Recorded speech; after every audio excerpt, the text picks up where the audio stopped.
welcome back to the channel, and thanks for joining me today on this ride which I made on Saturday the 7th of January 2023. It's a little bit wet, as you'll be able to see from the video, but for this ride we are starting in Caerau, just outside of Maesteg, or part of Maesteg, heading over to Afan Valley Country Park. Access is made just up this farm track prior to Caerau, and the start of the trail there is a gate which is unlocked. As you can see, the other side of the gate is some loose stone, and there is a bit of an incline which you can't quite see from this video, but it makes it a little bit difficult just stopping to get the gate. There are some sort of bits which are free from stones which allow you to sort of stop and assess your route and looking for the best line to travel. You will have just seen a farm dog which I'm quite weary of at times, just because they've got a habit of chasing the motorbike. This one, although it started barking when I approached the gate, it was fine. It didn't follow me, didn't chase me, and was fine. No issues at all. So this route, as you can see, this is a bit of a long video. This route was quite challenging, I can say, certainly towards the last part of the route, which I'll talk you through in a bit. But this video is around nearly 21 minutes, so that gives you a sort of idea of the difficulty of this and the speed that I can travel to make just over a 2-mile trail into the Afan Valley.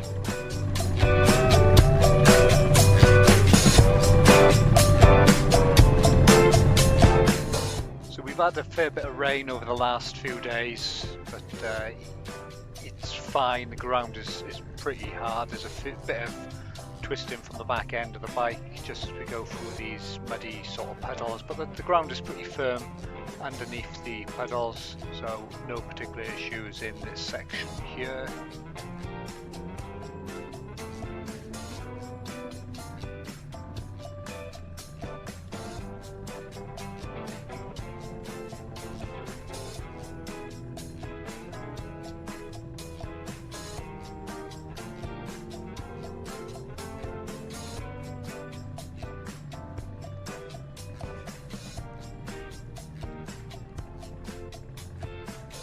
See the farmer here just on the left feeding some bales to the animals that are in the fields either side of the trail. Some of the trails I've ridden, the farmers won't engage you or give you some dirty looks, but this farmer was friendly, gave a friendly wave, no funny looks, so he's probably used to motorcyclists coming up on this trail, although I didn't see any other person on this particular day. It was really quiet on the trail, but going from the comments on Trailwise, which is the Green Lanes Association website, there's quite a few 4x4s and the like using this trail throughout the year.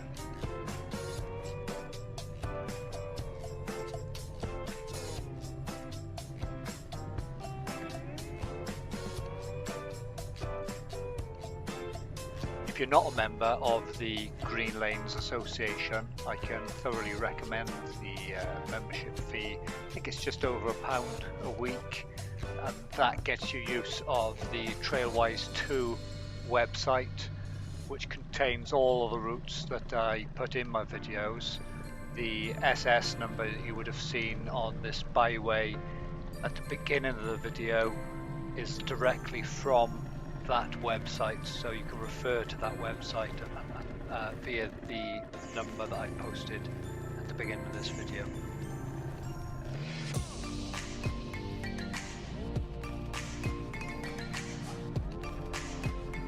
That Trailwise website shows you in a number of different forms the different unclassified roads and byways are open to all traffic that can be used by motorcycles, and obviously we'll tell you where there's a traffic regulation order in it or on it, otherwise known as a TRO. So there may be some times of the year that the trails may need to close, or for example, one that I was looking in the Black Mill area has a sort of voluntary restraint on the trail, so you're asked not to ride that during the winter period due to the damage that can be caused due to the soft ground. So it really is a wealth of knowledge, that website. I can highly recommend joining that association for that purpose.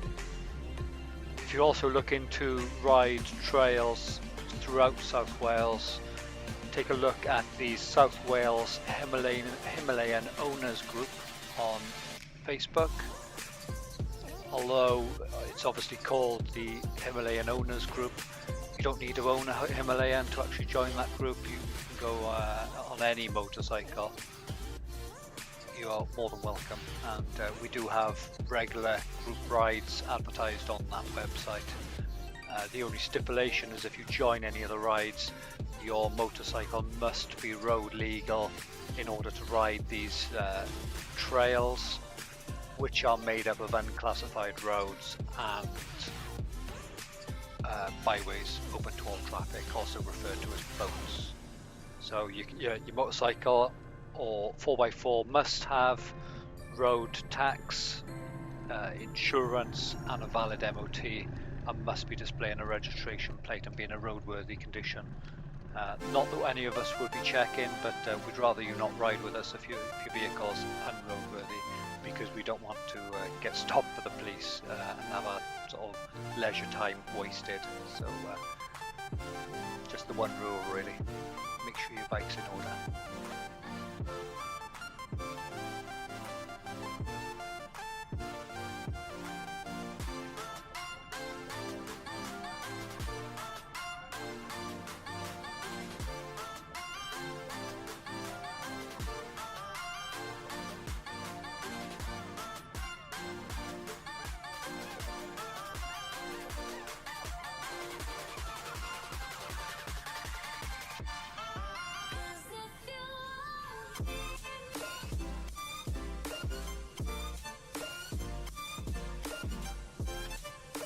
So this byway is 2.7 miles long in total.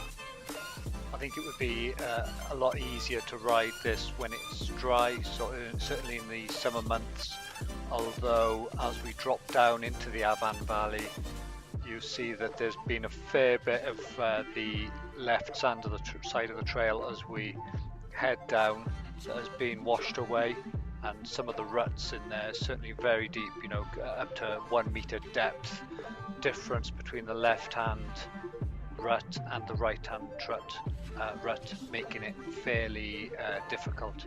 You can see there's a few little off splits, but there's a number of wooden posts with arrow markers giving you the direction, and of course if you've got the Trailwiser app, you can use that and actually follow the trail, and the GPS signal on your device will follow you as you move along the trail. So if you do make a bit of a mistake, there is a little bit of a delay sometimes on it. You can just spin it around and head onto the right track, because it will show you going off onto a different track if you do make a mistake.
So the motorcycle I'm riding on this route today is a Royal Enfield Himalayan, or Himalayan, however you want to pronounce it. It's around a 200 kilo motorcycle, sort of adventure style motorcycle. It's not one of these light enduro motorcycles, although I have got enduro type tyres on there, which are the Metis E09 Dakars. And I absolutely love these tyres. I've had them on for around 3,000 miles now. The majority of my riding is road riding, and they're probably about due a change in the next couple of weeks. But I've been really impressed with these both on and off road, and in the wet on the road they're equally as stable. I use it as a daily commuter, and on my way into work, you know, I often get my boots rubbing on the ground as I'm going around the roundabout. So they really do hold up well to being ragged about a bit. So I thoroughly recommend them, and I'll probably put the same tyre on when I come to change it in the next week or two.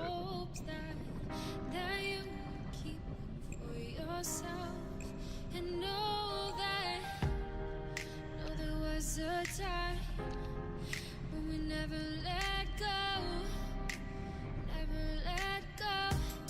Ooh, we never let go. We can figure this out. Put your feet down.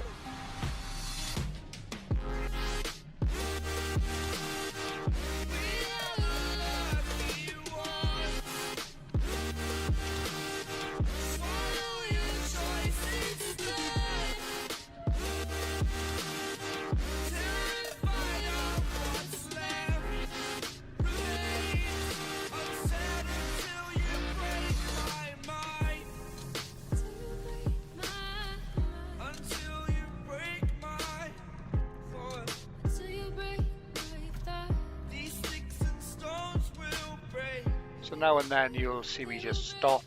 It's just my way of assessing obstacles really, and seeing which line I want to take before actually getting into the obstacle and getting on top of possibly a challenging bit that's just going to cause me to fall off. I am riding on my own on this day, so the last thing I want to do is go a bit gung-ho into an obstacle and potentially come off and injure myself.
Again, on this route there are some fantastic views across the Afan Valley.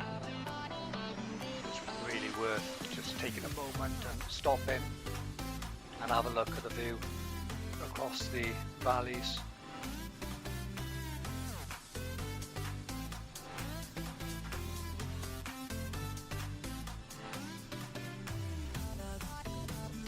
So this is the section as we're dropping down into the Afan Valley near the Afan Cycle Park, and the area where it becomes quite challenging in terms of the terrain and the sections which have been washed out. These ruts are fairly deep. They're not really showing up too well on the video, but it does make some quite difficult riding, especially when you're riding something like the Himalayan, which has got on mine the center stand still in place, which drags in the ruts, and likewise the pedals, there's not a great deal of clearance, so your gear shift and brake pedal will catch in this section here. So just take it easy, you don't want to be snapping off any of your levers while you're in this section.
So we got a slight pause here because we've got quite a downhill section going into a 5 or 6 bar metal gate.